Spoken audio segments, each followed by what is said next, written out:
Well, welcome to the show once again. I can't believe this is number 204 and counting. And thank you for always tuning in because you know I have fabulous guests. And before we start the show, I always have to thank my sponsor, Betty Ryder. This is the door to her boutique at Preston Center in Dallas, Texas.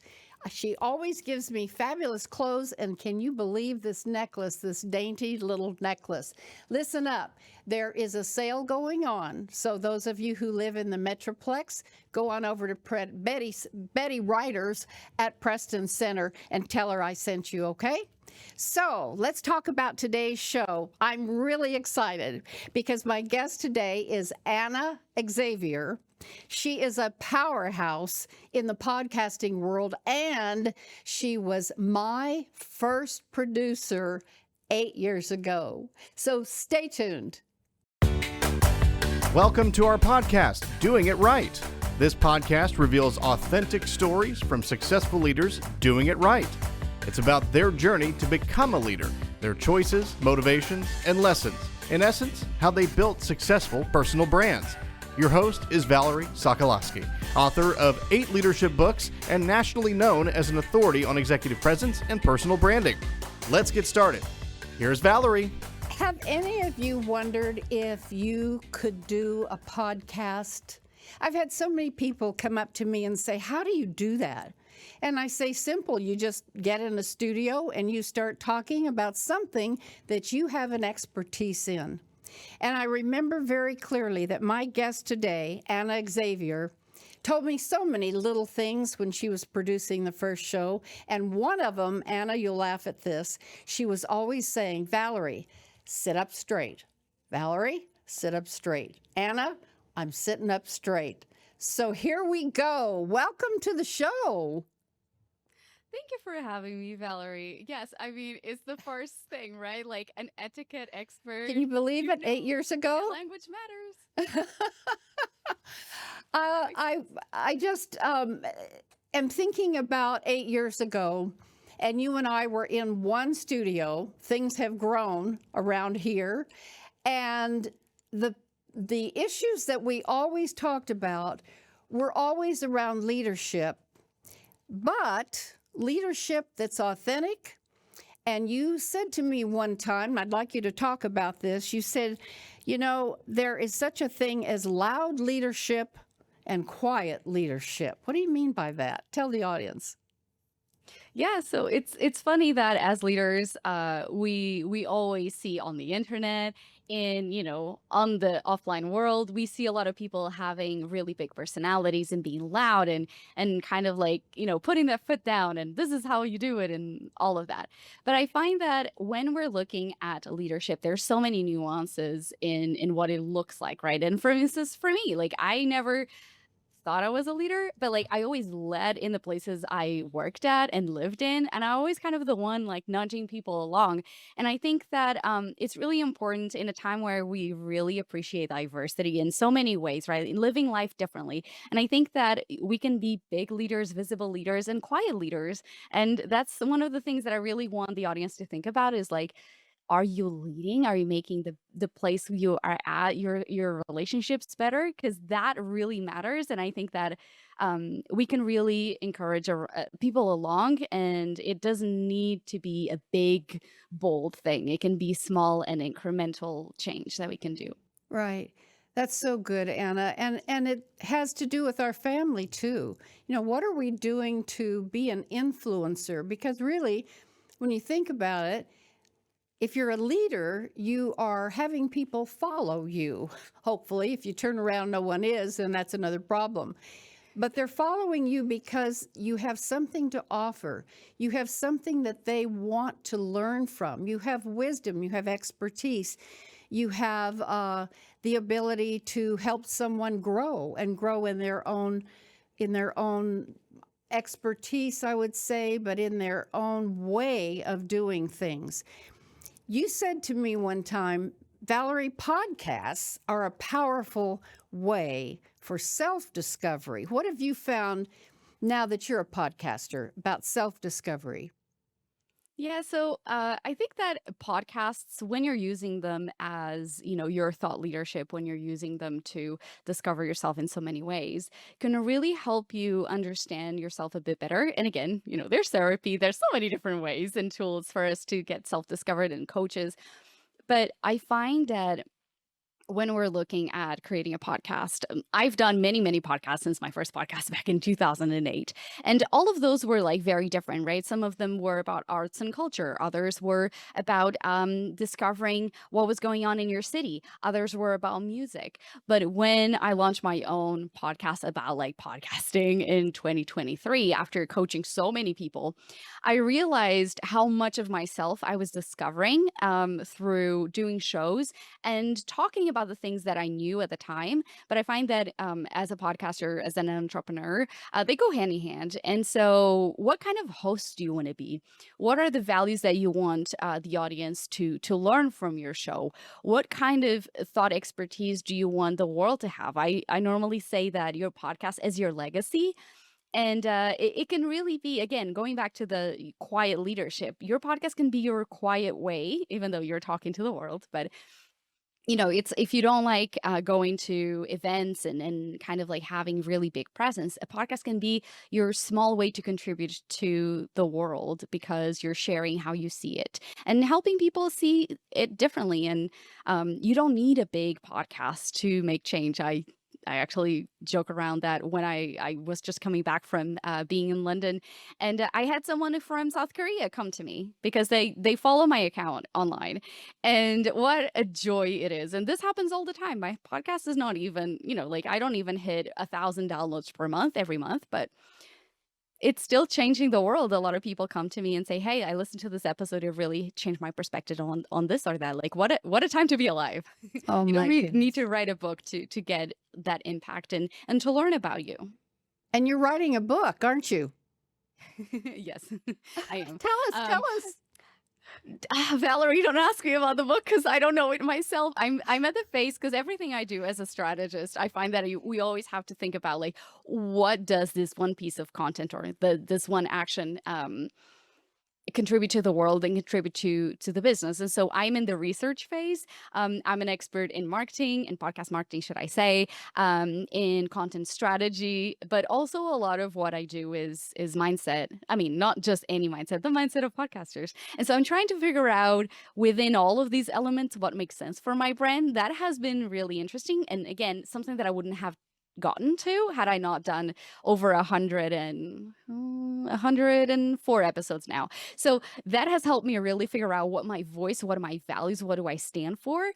And the book will definitely come out of that. So I'm in this research phase. It'll definitely be about podcasting, but TBD.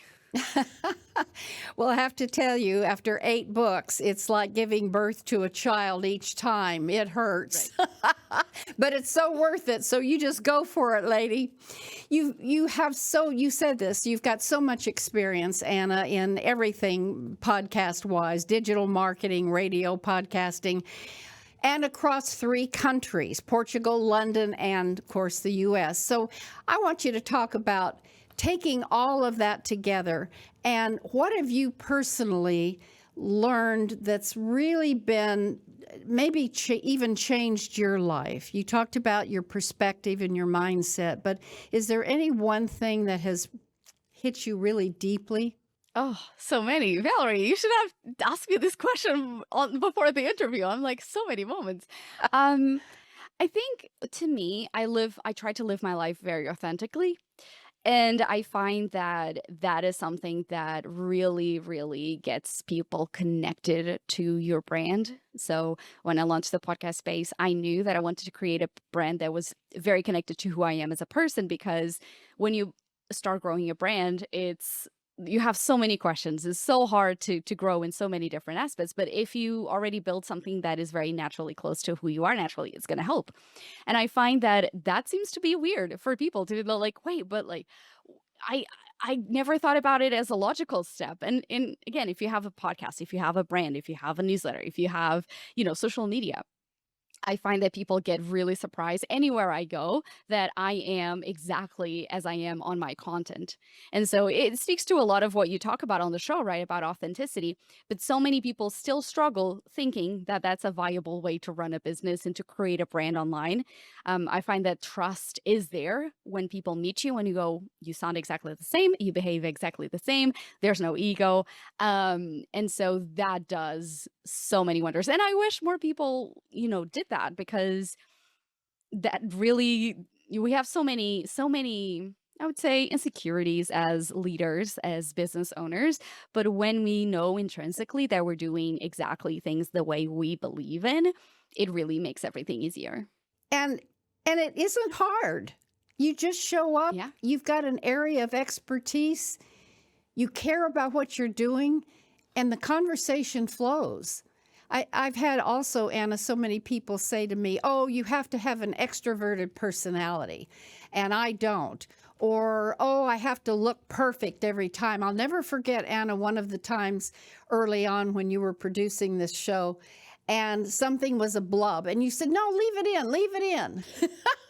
This is not journalism. This is not the old-fashioned way of doing a show. It's a podcast. They want you to be real. Just show up, have a conversation, leave the blurps in. You remember that? Yeah, I remember. I even remember one day where we had someone go into a studio and you had to read something, and we had to send someone to get your glasses, and we accidentally give you your sunglasses, and then you were using them, and it was so fun. It was one of those moments that it was so silly, and we kept it in, and it was live. I think the show was live, so it just added a cool element. If you're perfect, you're not relatable. And again, we're not saying don't be professional, but let life happen. Let life lead the way in your strategy. Of course, have your goals, but I find that it is way easier when we let life kind of educate our content strategy. Like, I moved recently from Dallas to Arkansas.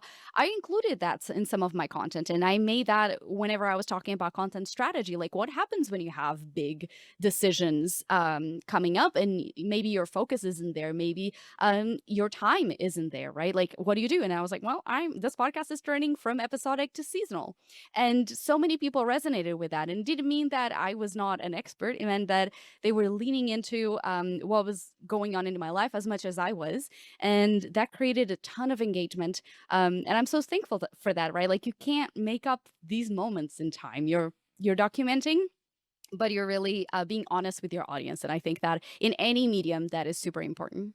Well said. And well said also when you shared, Anna, you said podcasts defy the standards for online audience retention. What do you mean by that? So it's often said that, we're moving toward an age where people don't want to focus and attention spans are shorter. Well, podcasts are sometimes 20 plus minutes, 40 plus minutes, 2 hours, 3 hours, and people still listen to them.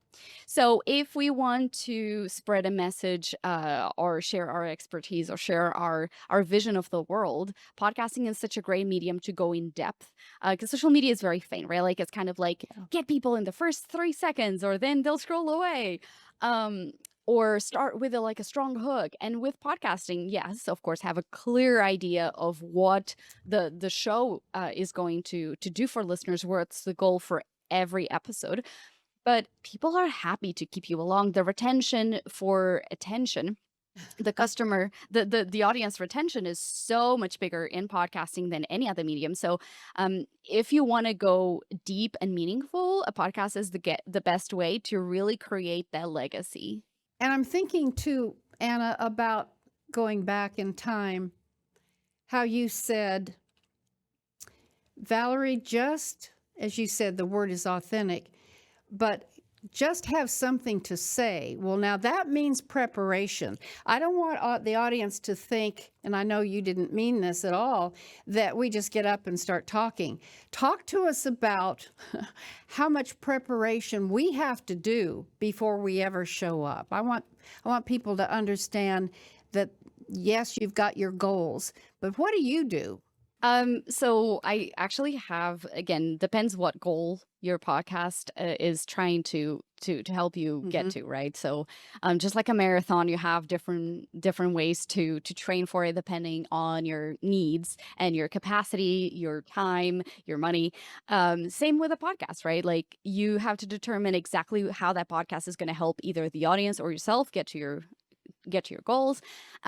But if you don't know why you're showing up, your audience isn't gonna know either. They don't care, right?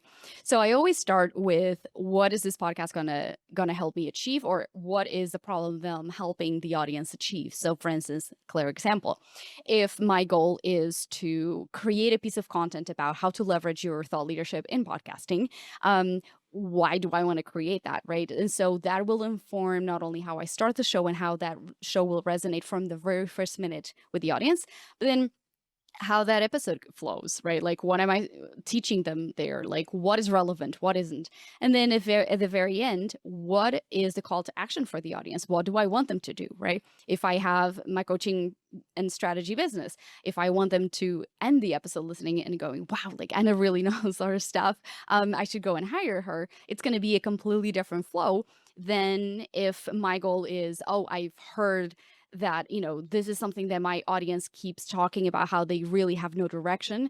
And so I want to create that resource just for it to be there. Like, I've created tons of resources that people are like, why is this free?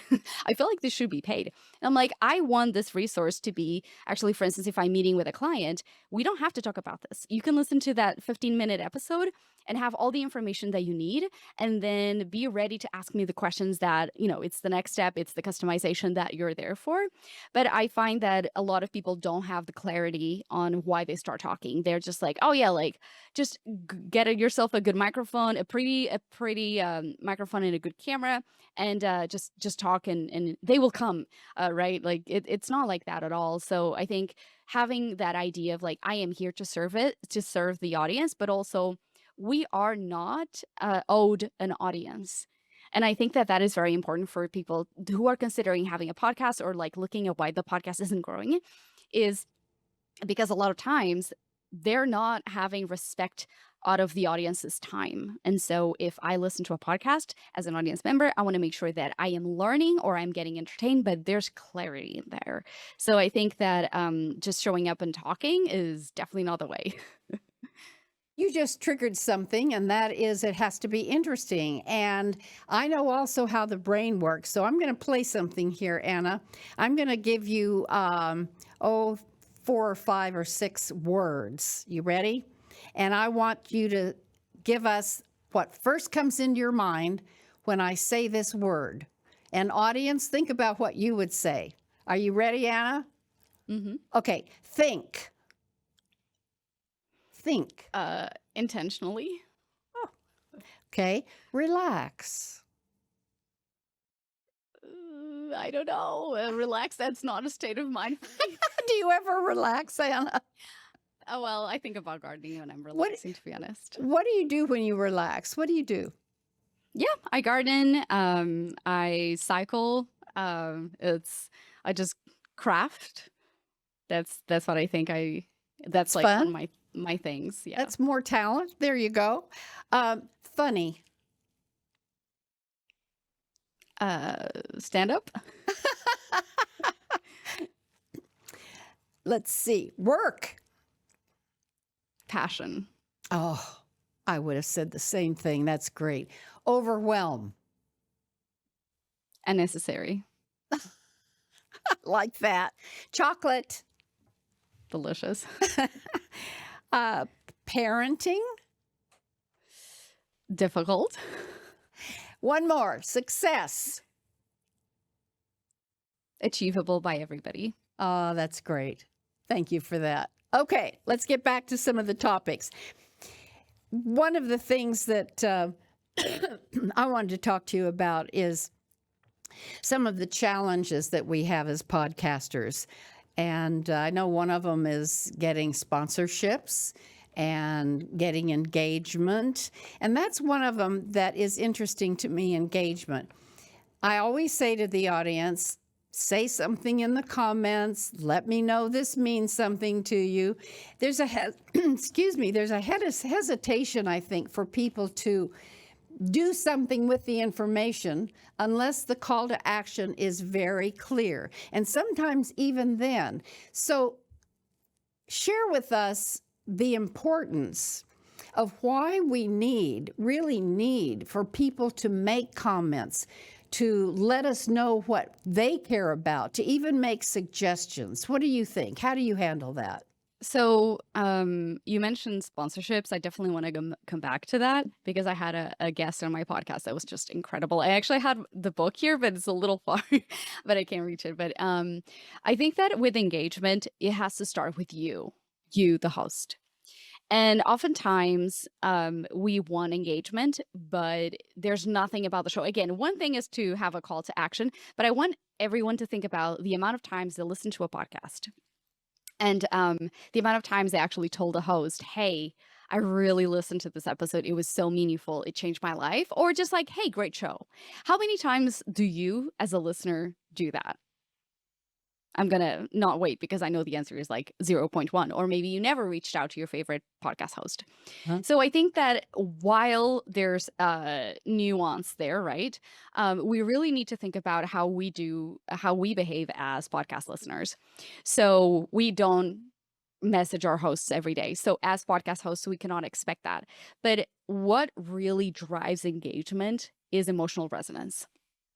What I mean by this is like the audience can only engage when there was like something really meaningful. And a lot of times podcast hosts go all over the place on a podcast interview.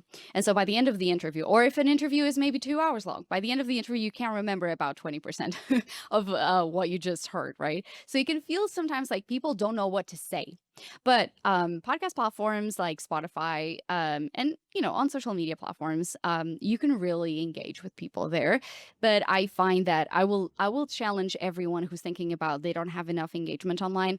Go to your favorite podcasters' social media, and you will be amazed at how much less engagement they have compared to what you think they would have. So it's just like a multi-step approach. You have to consistently go first in a lot of ways. So sometimes you leave the first comment as the host so that like they see there's one comment and then they go, okay, it's not as scary, I can comment. But also, you have to give them a really big reason for them to comment, right? So maybe ending your episode with a specific question or a consistent question. Like, for instance, something that I do is follow me on Instagram. That's what I always say on my show. And people do.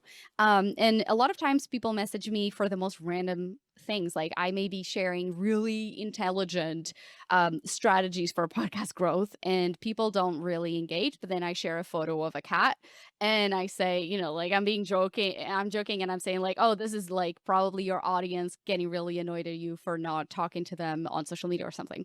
And then people go, oh my God, that is so true. That is so me. So there's something to be said about like, what persona do you bring up online? Do people feel like you're showing up as a human or as a leader and is out of touch? So I find that is really important to, if you're using social media as a social media tool, don't use it as a broadcast tool. So really show up, create videos that are more relatable, and use social media as it was intended. But then tell your listeners, hey, if you're listening on Spotify, did you know that you actually can leave a comment? I would love for you to tell me this one thing. Like one time I asked my listeners, hey, where do you listen to this podcast? Because I was talking about like how important it is to not overwhelm listeners with data and information. So, don't talk to your listeners about like 5 different data points. People are listening. They're doing other things. Their attention is fragmented. So they're likely not going to be remembering all of these. So can we make pauses? Can we structure that information and relay it in different ways? And then at the end, I was like, yeah, because you're not like sitting on a couch, taking notes, like listening to the podcast static, right? And so at the end, I was like, hey, by the way, how do you listen to this podcast? What do you do? I want to know. And having those conversations, I do approach a lot of my listeners on Instagram if they're like consistently engaging with my content. Like, I would love to talk to you and understand a little more about what do you think of the podcast, hear what your pain points are. And I've been having so many incredible conversations with people, but I go first. And I think that that's what podcast hosts are like, okay, fame, fortune, come to me, where in reality, you need to spend some time building that connection. It's all about the people. So speaking of that, what do you think about AI? How's that going to change anything? Already is changing everything. I'm using AI in many parts of my business, many parts of my podcast, but I'm doing it ethically. So I'm trying to not use AI as much because it consumes a lot of energy and resources.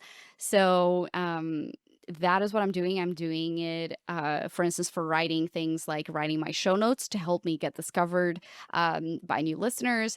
I'm also using AI to find chapters. There are like elements of the show that are more meaningful that help users and Google recommend that part of the podcast and people listen.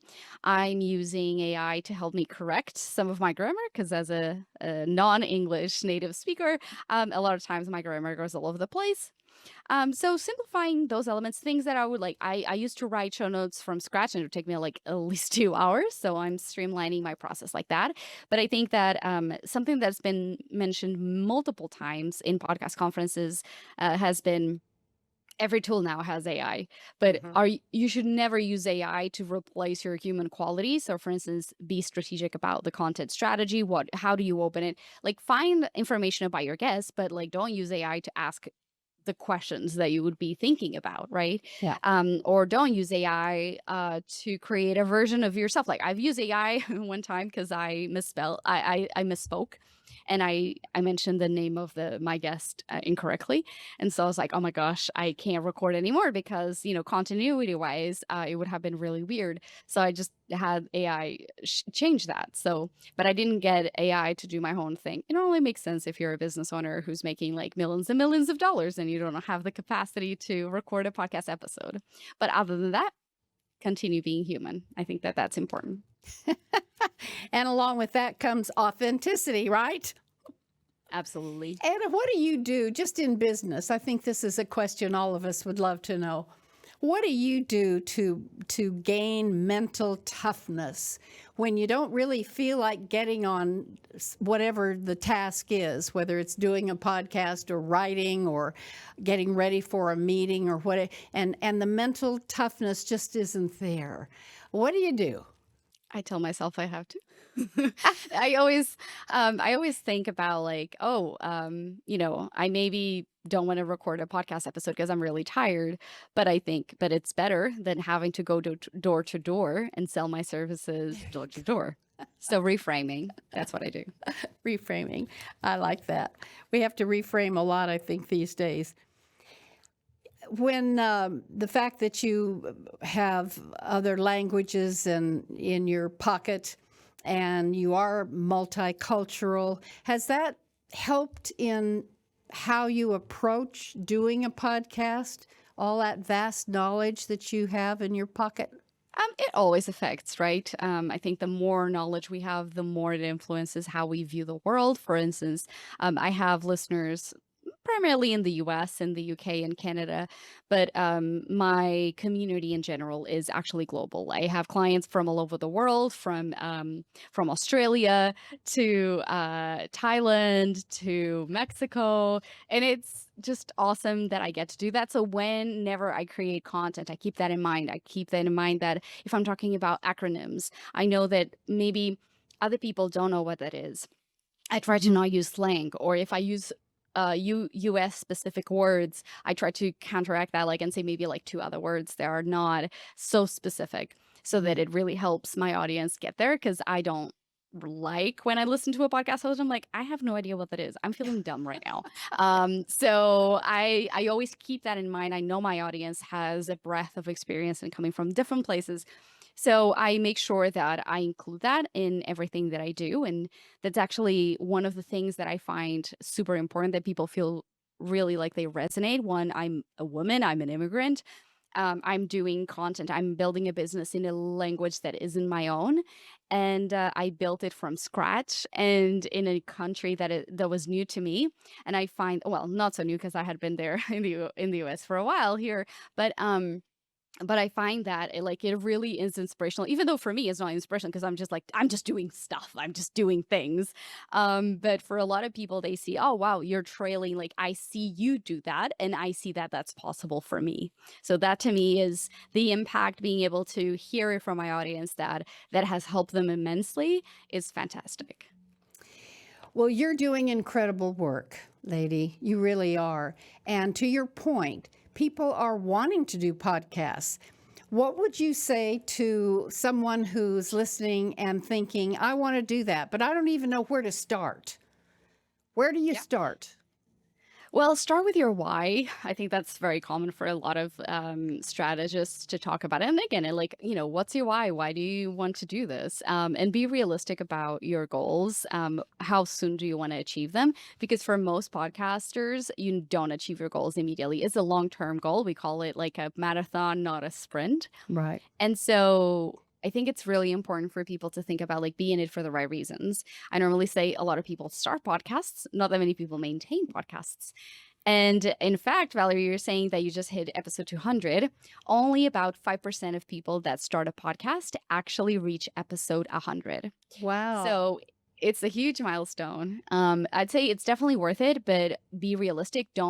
If you're trying to do it yourself, don't go and look at the Diary of a CEO or any of those really big podcasts or School of Greatness and expect that to be like that. You're learning about 8 different skills when you start a podcast. So, by the way, Valerie, don't ask me which ones they are because I can never say them. All 8 of them, I always forget some. But there's just so much. You're literally learning from scratch so many different skills. Yeah. So give yourself grace, but really try to enjoy the process. And I will add, here's my pitch on your behalf because you're the one. You're the one. If any of you are listening or watching this show and you are thinking about doing a podcast, I want you to contact Anna. And the banner at the bottom is saying, what are you going to say of where they can reach you? Yeah, they can visit thepodcastspace.com. They can actually subscribe to the podcast. It's the podcast space on any podcast platform. And I have a playlist that is called Podcast Basics. So it teaches you everything you need to know in the beginning. And then you can book a call with me to figure out what else do you need to do in order to grow your podcast, to start a podcast that is successful. And so may I give your email address, the hello@thepodcastspace.com? All right. I'll say it again.